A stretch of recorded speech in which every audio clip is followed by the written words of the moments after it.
juga menyimpan banyak urban legend hantu-hantu terkenal dengan latar belakang cerita yang menyeramkan. Lebih serem mana ya sama hantu Indonesia? Yuk langsung kita bahas satu persatu hantu-hantu terkenal di Jepang. Yang pertama adalah Sadako Yamamura. Sadako digambarkan sebagai wanita muda berbaju putih lusuh dengan rambut panjang menjuntai yang menutupi mukanya. Jadi, latar belakang ceritanya sebelum mati, Sadako ini sudah mempunyai kekuatan supernatural aneh mengirim pesan melalui gambar. Singkat cerita, karena suatu konflik kepentingan antara para peneliti dan keluarganya, Sadako ditenggelamkan di sebuah sumur. Selama bertahan di dalam sumur, dia menggunakan kekuatannya untuk memproyeksikan kebenciannya ke dalam sebuah tape VHS. Dia kemudian mati dalam 7 hari di dalam sumur tersebut. Tape VHS itulah yang selanjutnya menyebar kutukan. Siapapun yang melihat isi rekamannya, maka dia akan mendapatkan telepon dengan pesan bahwa 7 hari lagi dia akan mati. Kematian korbannya pun cukup unik, karena arwah Sadako akan muncul melalui media yang menampilkan gambar seperti televisi atau monitor-monitor di sekitar korban. Beralih ke nomor 2, yaitu Kayako. Penggambaran Kayako sekilas mirip dengan Sadako dengan rambut panjang dan gaun putih. Bedanya, kemunculannya biasanya ditemani dengan arwah putranya Toshio yang digambarkan hanya memakai celana pendek dan berkulit pucat. Diceritakan bahwa Kayako dibunuh secara keji oleh suaminya sendiri karena dikira berselingkuh setelah suaminya membaca diary-nya. Dia dibunuh di depan anaknya Toshio.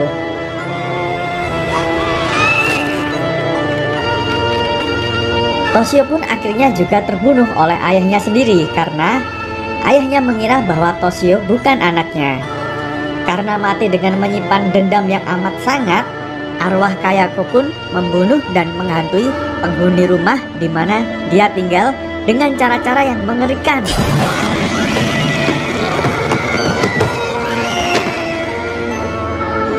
Di banyak kemunculan hantu Kayako biasanya didahului dengan penampakan Toshio kecil.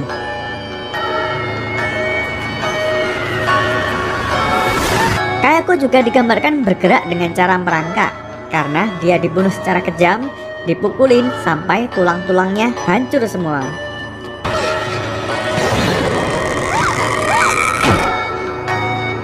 Hantu selanjutnya nomor ketiga, yaitu Hanako. Hanako digambarkan sebagai hantu gadis yang mengenakan rok merah dan muncul di toilet. Ada versi yang mengatakan Hanako tewas pada Perang Dunia Kedua, dan versi lainnya dia tewas karena dibunuh predator seksual di toilet. Kabarnya, Hanako menghantui toilet-toilet di lantai 3 sekolah-sekolah. Dia bisa dipanggil dengan cara mengetuk pintu toilet 3 kali dan kita berkata, "Apakah kamu di sana, Hanako?" Jika ada suara gadis yang menjawab, "Iya," berarti dia ada di sana.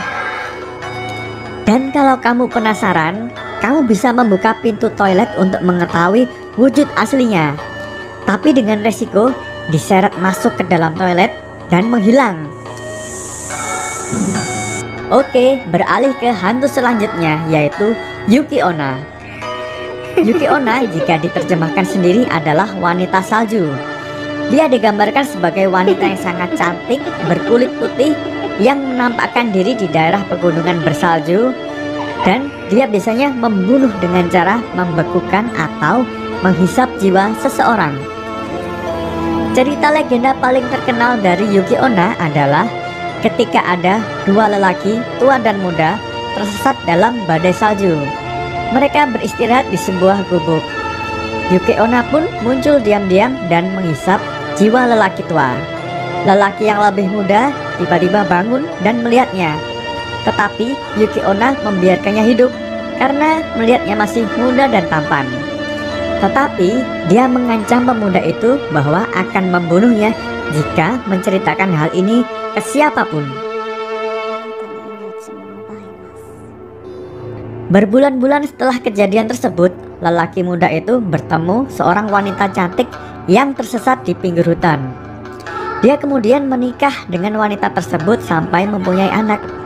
Sebenarnya wanita tersebut adalah jelmaan Yuki Onna. Akhir kisahnya sendiri mirip dengan cerita rakyat Indonesia Jaka Tarub dan 7 Bidadari, di mana lelaki muda mengingkari janjinya dan Yuki Onna pun pergi meninggalkannya dengan anak-anaknya.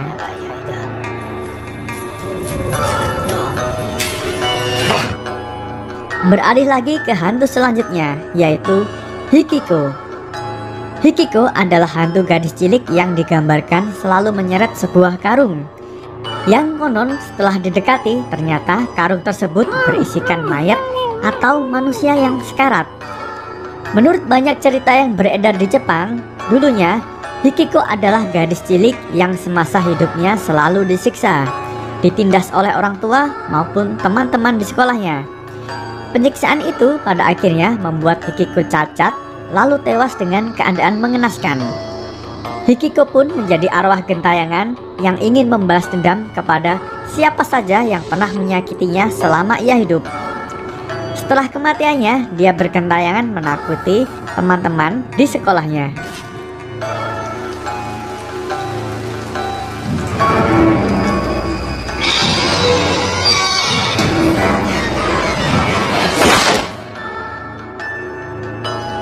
Selanjutnya adalah hantu yang cukup mengerikan, yaitu Teke-Teke.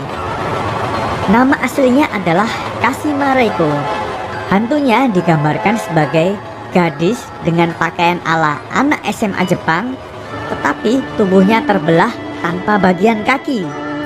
Dia bergerak dengan tangannya sambil membawa senjata menyerupai sabit.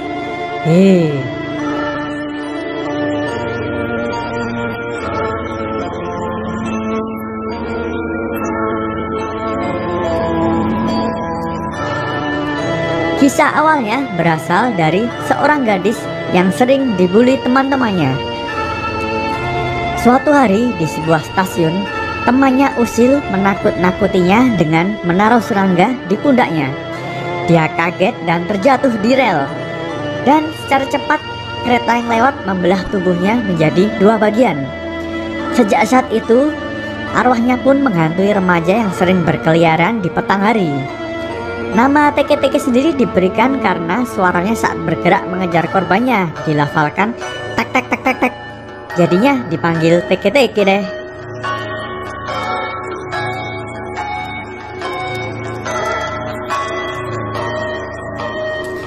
Selanjutnya lumayan terkenal nih, Kuchisake Onna.